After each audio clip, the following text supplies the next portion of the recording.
Il-Kunsill Lokali ta' Ħall Tarxin qed inidi kampanja ta' għarfien fuq il-ġbir tal-ħmiġ tal-klieb. Din il-kampanja se tara kif fost l-oħrajn fil-lokalità mill-ħadd se jibdew jitqasmu l-boros tal-plastika apposta biex inġabar il-ħmiġ tal-klieb kif ukoll inizjattivi oħra. Tkellimna ma' Sindku ta' Ħall Tarxin Joseph Abela sabiex jispjegalna aħjar din l-inizjattiva. Investejna wkoll f'35 bin oħra ġodda tal-klieb fejn jistgħu jitfgħu wara li jagħmlu użu l-kelb tagħhom.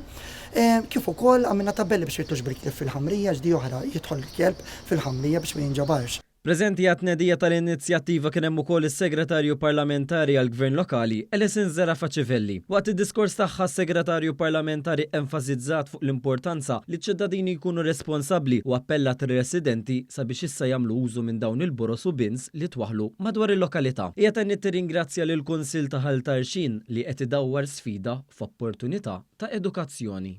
Jipprovdi l-għodda sabiex it-toroq ta' Ħall Tarxin jibqgħu notfa. Issa nitlob il-pubbliku ta' Ħall Tarxin u dak kollha li jiġu jżuru lil Ħall Tarxin biex jikkoperaw mal-Kunsill Lokali u jżommu iva it-toroq tagħna notfa.